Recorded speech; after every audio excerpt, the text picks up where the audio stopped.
Pido disculpas si en algo la voz me falla durante la presentación, pero la verdad es que estoy como en los partidos de fútbol.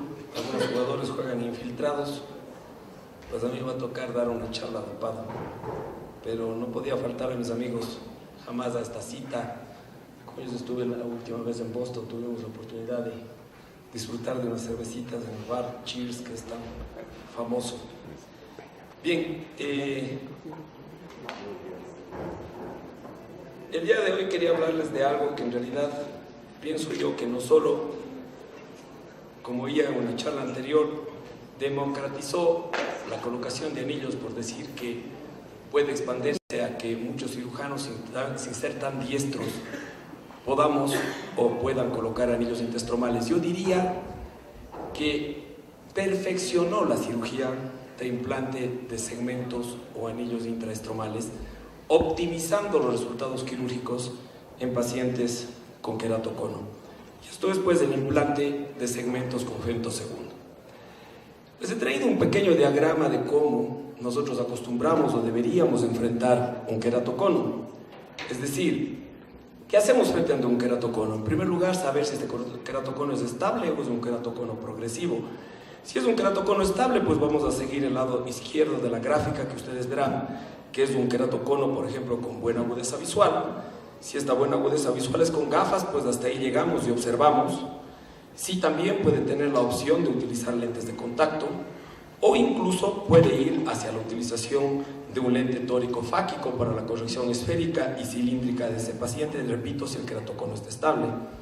También tenemos la posibilidad de implantar anillos o segmentos intraestromales para mejorar su agudeza visual y disminuir su equivalente esférico, que es una de las partes que, aunque los anillos son una cirugía puramente ortopédica, es decir, que corrigen la forma de la córnea y estabilizan y centran la distorsión del cono, pues esto mismo hace que tenga un efecto refractivo importante, reduciendo el equivalente esférico. Si es progresivo, pues vamos por el lado izquierdo, es decir, tratamos de estabilizarlo utilizando el crosslinking.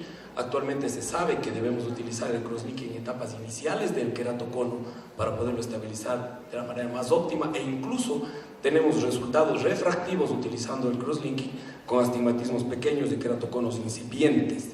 Pues y de ahí seguimos la gráfica hacia los lentes de contacto, y en casos pues extremos podremos llegar hacia la queratoplastia lamelar profunda, de que ya se ha hablado también en las charlas anteriores que dio la doctora Freitas, y además el trasplante penetrante, pues que sigue siendo una opción presente, que lamentablemente la seguimos manejando debido a la escasez de córneas que tenemos en nuestro país. Y entonces, ¿cuáles son los factores predisponentes para tener una mayor incidencia de queratocono? Y todos ustedes conocen pues que en mi ciudad, en Cuenca, y en nuestra región, en el Austro, tenemos una incidencia altísima de queratocono. Y esto obedece puramente a la localización geográfica y al clima que tenemos ahí. Estamos a 2.680 metros de altura, con un clima que va entre 12 a 20 grados centígrados, con un sol meridional muy intenso, lo cual desarrolla con mayor posibilidad las conjuntivitis actínicas y las conjuntivitis alérgicas, que estimulan el frote palpebral, y así es que nosotros tenemos niños muy pequeñitos, estoy hablándoles de 9, 10 años de edad, con queratocono evidente, y la gran mayoría desarrollan su queratocono a partir de los 12 años de edad, es decir, cuando está iniciando la pubertad.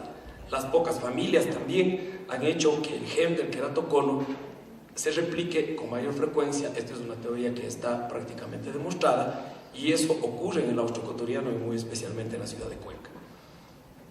Entonces, ¿cuál es el proceso de selección del paciente? Porque no todo paciente debe ir al implante de segmentos o anillos intraestromales.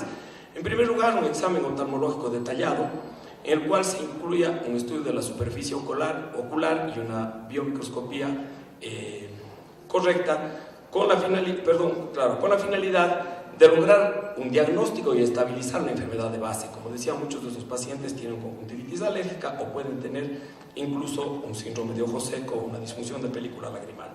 Su agudeza visual mejor corregida es fundamental para tener una proyección de cuánto vamos a corregir la visión en ese paciente, y desde luego la edad de los pacientes. Esto da mucho para discusión, pero si un paciente con queratocono grado 3, con astigmatismo de más de 5 o 6 dioptrías, que llega a nuestra consulta a los 22, 23 años de edad, muy poco le voy a proponer que se haga un crosslinking. Ese paciente es un candidato para anillos. Si ese mismo factor refractivo tengo un paciente yo de 14, 13, 12 años de edad, entonces ese sí es un paciente para crosslinking el cual puedo estabilizar. Sabiendo que a esa edad muy rara vez voy a tener astigmatismos tan altos. La forma como diagnosticamos pues del queratocono, nosotros tenemos un proceso en oftalmoláser en la clínica en Cuenca, pues en donde seguimos los pasos detalladamente. Todos los pacientes, además del examen oftalmológico, son valorados con Pentacam, no únicamente la superficie anterior, sino también la cara posterior, el KPD, el tipo de moño que presenta, el grado de irregularidad del cono, y en algunos casos, previo a la colocación, cuando la agudeza visual es muy mala con lentes, con marco, previo a la colocación hacemos un subjetivo con lente de contacto, para tener una idea de a cuánto va a llegar esa agudeza visual cuando pongamos los anillos o cuando corrijamos y centremos ese cono. Me guío estrictamente por el nomograma de corneal ring. Sé que esto también va a tener algo de controversia, pero de lo que yo sé, esto es una de las páginas con mayor evidencia médica, es decir, medicina basada en evidencia que tenemos a nivel de internet para el cálculo de segmentos. Y es la que más me ha facilitado. Últimamente estoy ya entrando algo de Kera Ring y estoy haciendo algunas modificaciones, pero yo sigo guiándome en la gran mayoría de los casos por corneal ring. Así es como lleno los datos. Y estos datos, ahora actualmente en corneal ring, viene, me parece que tengo aquí, no está aquí, pero viene ya en la página en donde dice la profundidad a la que debe ser tratado para la implantación de anillos con femto. Es decir, ya viene la profundidad a la que tenemos que hacer la incisión del femto. Este es del sistema WebLight, la suite refractiva con la que yo estoy operando en la actualidad, pues, y el femto segundo FS200 con el que estoy realizando la cirugía. Tiene una pantalla muy fácil de guiarse. Debo decirle que siempre debemos tener el apoyo de un optómetra debidamente formado. En nuestro caso, pues, mi amigo y socio Tito Vázquez es quien maneja esto. Es fundamental porque no podemos estar en todo al mismo tiempo. Y es importantísimo, por ejemplo, conocer qué anillo vamos a poner. Cuál es el anillo, el diámetro externo del anillo, que es de 6 milímetros, cuál es el diámetro interno del segmento, pues no es anillo de 4.7, y cuál es la profundidad a la que vamos a poner. Al otro lado tenemos la plataforma con referente a la incisión y el eje en el cual se va a poner la incisión. Aquí tenemos la profundidad a la que se va a realizar la ablación. Tenemos una gráfica en la cual nos indica el eje en el cual vamos a entrar o vamos a incidir para poder colocarlo posteriormente en los segmentos, como veremos en un video a continuación. Tenemos también este diagrama, que es una simulación de un OCT corneal de segmento anterior, en el cual veremos la profundidad y la estabilidad, sobre todo la profundidad de la corquea del anillo. Porque cuando hacemos manualmente, entramos a una profundidad, podemos profundizarnos más y volvemos a superficializarnos cuando llegamos al extremo. En cambio, con el femto segundo siempre tenemos la misma profundidad, la profundidad a la cual nosotros hemos decidido poner el segmento. Este es un video muy poco editado, yo diría que nada, tal vez algo al inicio de la succión, pero aquí estamos ya iniciando el docking y ustedes van a ver el tiempo en el cual, en tiempo real, se realiza ya el trazo del segmento. Una vez que hemos logrado realizar el docking, que yo pienso que es la parte que más feeling necesita, que necesita desarrollar por parte del cirujano, pues este es el tiempo real. Es importantísimo que este surco de aquí, bueno, ya se pasó, que ese surco, la amplitud del surco lo hagamos, y eso hemos ido puliendo poco a poco con el tiempo, del grosor del anillo que vamos a poner. Es decir, no da igual poner un segmento de 150, por ejemplo, que un segmento de 200 o uno de 250. Vamos a tener que hacer más grande, o más grueso o más delgado el bolsillo en el cual vamos a implantar el segmento. De otra forma, los segmentos Kera Ring requieren un poco más de grosor en el segmento. No es menester que exista una oposición total al paso del segmento, porque eso haría la cirugía extremadamente burda. El segmento tiene que entrar así de fácil, porque esto es lo que modifica, esto es lo que va a hacer la acción de ortopedia y va a enrectar la córnea para poner el cono, en definitiva, más aplanado y en posición central, no desplazado hacia el lado temporal, lo que va a lograr la estabilización del astigmatismo con una disminución del equivalente esférico y mejoría de la agudeza visual. Bien, aquí estoy implantando ya el segundo segmento. Fíjense que se implanta con total facilidad. En inicio yo estuve haciendo en la misma suite, porque la suite mueve el sillón la camilla, de lado a lado, y el microscopio del del excimer tiene incluso lámpara de hendidura, lo que nos facilita poder mejor, pero luego pues por volumen de pacientes y porque hay otros pacientes que se van a hacer refractiva y tenemos algunos oftalmólogos operando ahí, me cambio a otro quirófano y entonces pasan 2, 3, 4 pacientes preparados de anillos que posteriormente se les implanta los segmentos en el quirófano de lado. El uso del gancho de Sinskey, como ustedes vieron, es de mucha ayuda para la estabilidad. Aquí tenemos algunos pentacam del posoperatorio de paciente implantado de anillos, en donde vemos, de acuerdo a las fechas, por ejemplo, el 14 de mayo del 2012, que tenemos acá, tenemos un efecto, y cómo va mejorando este efecto, por ejemplo, al 13 de octubre del 2013, que tenemos acá, y aquí está el diferencial, cómo los segmentos intraestromales siguen corrigiendo el defecto. Este es el ojo izquierdo, también observamos cómo la evolución es totalmente favorable en la mejoría. Este es un OCT de la córnea, en el cual observamos la profundidad y podemos medir exactamente en todo el radio, en todo el diámetro de la córnea, que la profundidad es exacta en el cual está localizado el segmento. Y no nos corremos el riesgo de que ese segmento tenga variabilidad en su curso. Quiero presentarles un estudio realizado en 102 ojos, en el cual tenemos 61 hombres y 40.2% son mujeres y 59.8% son hombres. La edad promedio, como observamos aquí, hay un rango que va de 16 a 32, este es el único caso de un joven de 16 años que he operado, pero realmente se volvió indispensable. Este es un paciente que ya había sido hecho crosslinking y que reclamaba, no toleraba lentes de contacto y reclamaba una mejoría de agudeza visual, entonces se le colocó segmentos. En mujeres, pues el rango va de 18 a 44. Este es del equivalente esférico pre y postoperatorio. Evidentemente existe una marcada mejoría del equivalente esférico. Fíjense, la dispersión en azul es del preoperatorio y lo que está concentrado en rojo, el equivalente esférico mucho más estable, es el logrado posterior a la implantación de segmentos. Este es el equivalente esférico de la predicción que nos da la hoja, la página web, y del postoperatorio real. Y observamos que van por ahí, aunque mejora, supera con creces el equivalente esférico postoperatorio al predictivo que existe en la página. La agudeza visual con mejor corrección es la que vemos aquí, pues la preoperatoria, fíjense en el rango que estaba con mejor corrección, y la postoperatoria está cerca de la unidad, tenemos alrededor de entre 0,80 y la unidad con mejor agudeza visual. Esto es lo que yo les quería traer y tal vez terminar con algo muy importante. Los avances tecnológicos, si bien es cierto, resultan ser un desafío más que nada desde el punto de vista económico. Yo pienso que deben ser abordados, yo pienso que debemos formar grupos de oftalmólogos para no distanciarnos de algo que ya es real. Yo pienso que la implantación de segmentos intraestromales con femtosegundo ya no es futuro, es presente y debe ser hecho, porque los resultados refractivos y visuales de nuestros pacientes son mucho mejores, porque optimizamos nuestra cirugía. No diré porque simplificamos, porque yo no creo que exista cirugía simple, pero la podemos estandarizar y replicar mejor, logrando mejores resultados. Muchas gracias.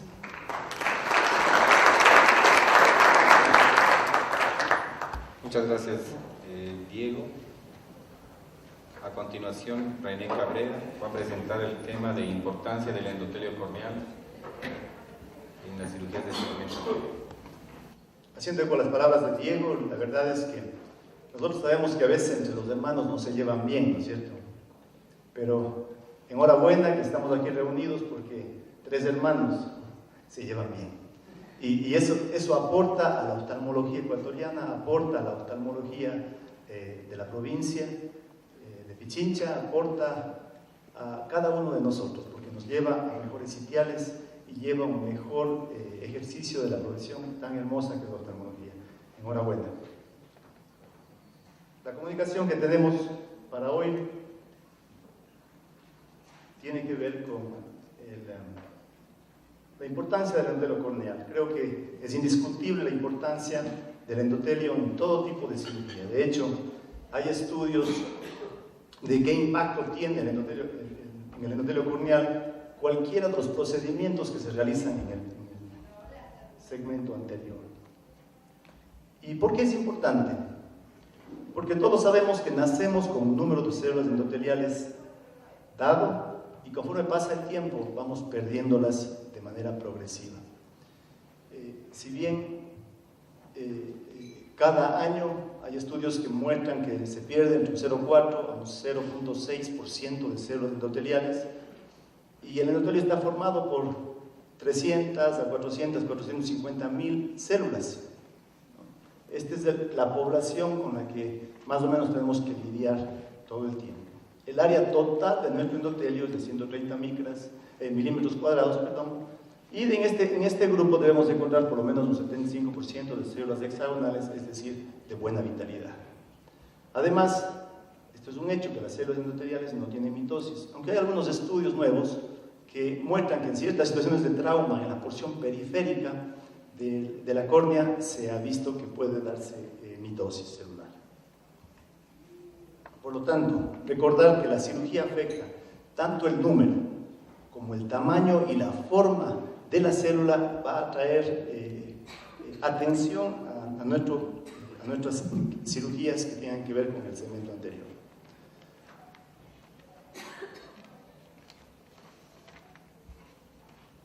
Un estudio que ya fue publicado en el año 85 nos muestra que al nacer tenemos un volumen altísimo de células endoteliales por milímetro cuadrado, pero que para los 20 años hay una pérdida bimodal, una pérdida importante de estas células hasta los 20 años, y de los 20 a 30 años para adelante nos estabilizamos en alrededor de 2.700 células por milímetro cuadrado, pero que ya para los 75, por esa pérdida anual del 0,4 al 0,6, vamos a estar con 2.400 células, y consideramos que un mínimo aceptable va a ser alrededor de 1.500 células por milímetro cuadrado.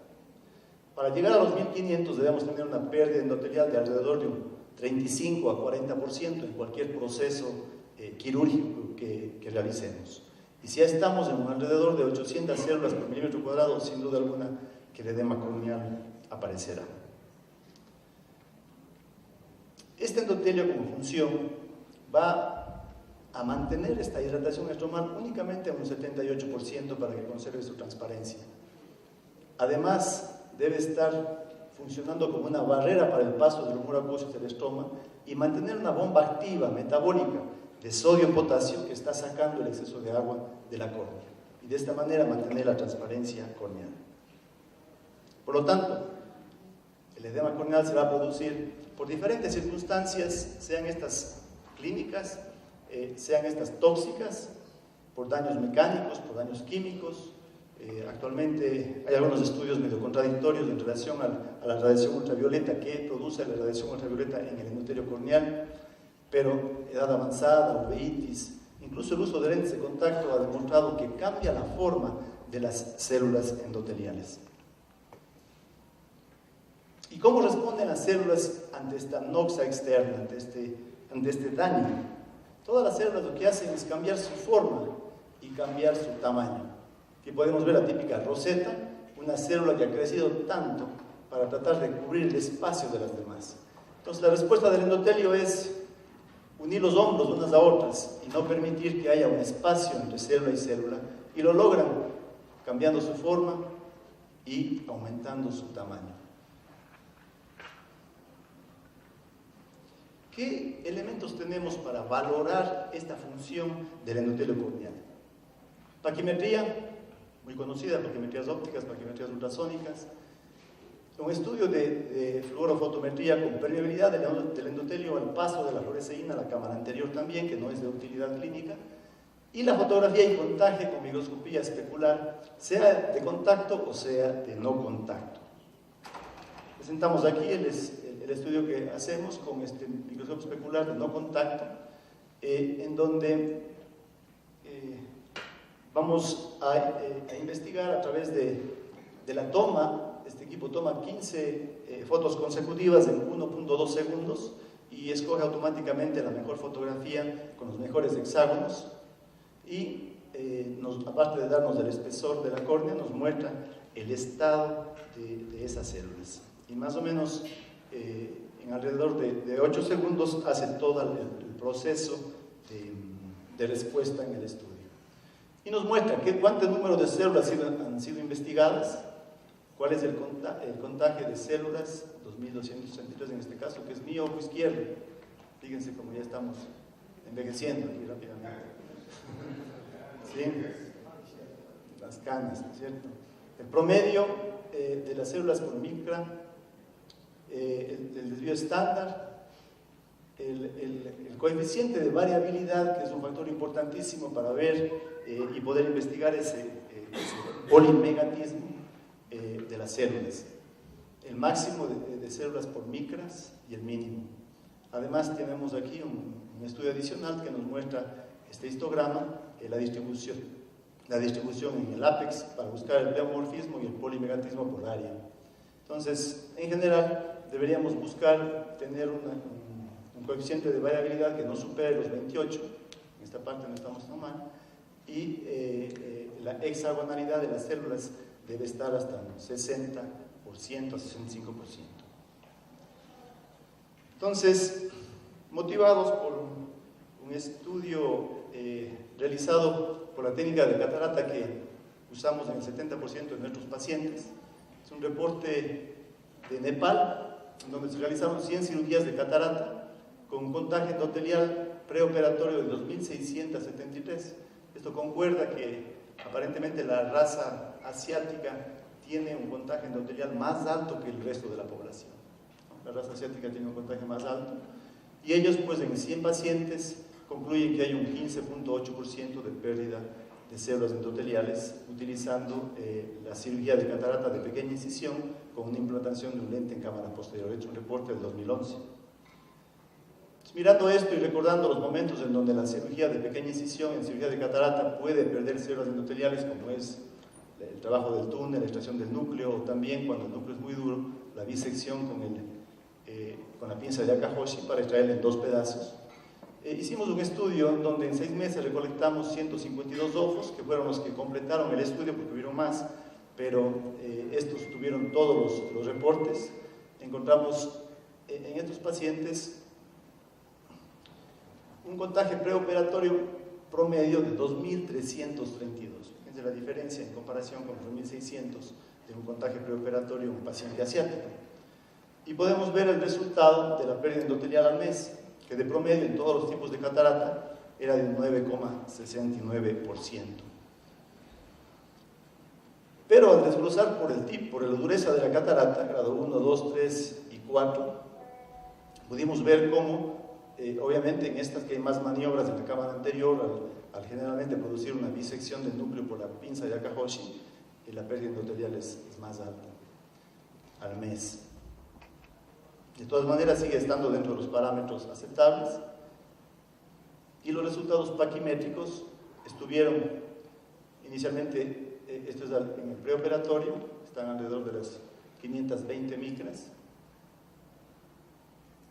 en el postoperatorio de una semana, en todos los casos de edema corneal transitorio, y al cabo de un mes niveles diferenciados de 10 micras aquí y aquí un poco menos. Algún dato interesante, que hubo una diferencia de casi 20 micras al mes en los grado 1, entonces es algo que todavía no estábamos muy claros, posiblemente algo de edema en el epitelio, pero tampoco era importante en cuanto a la visión.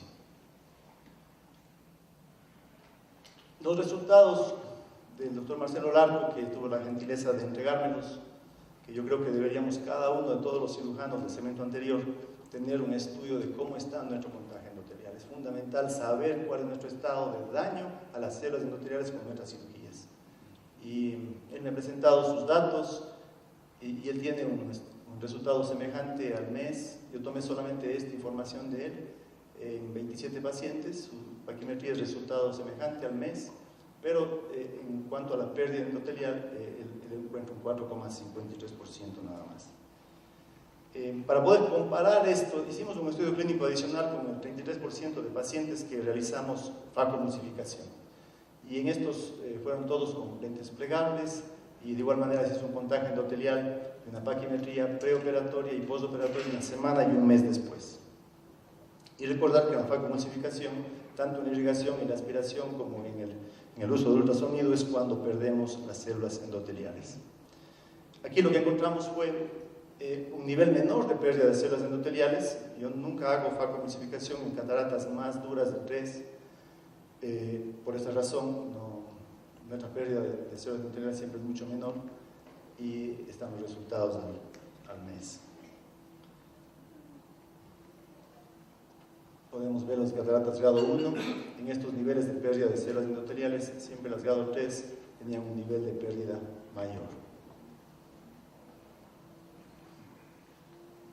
Y los resultados paquimétricos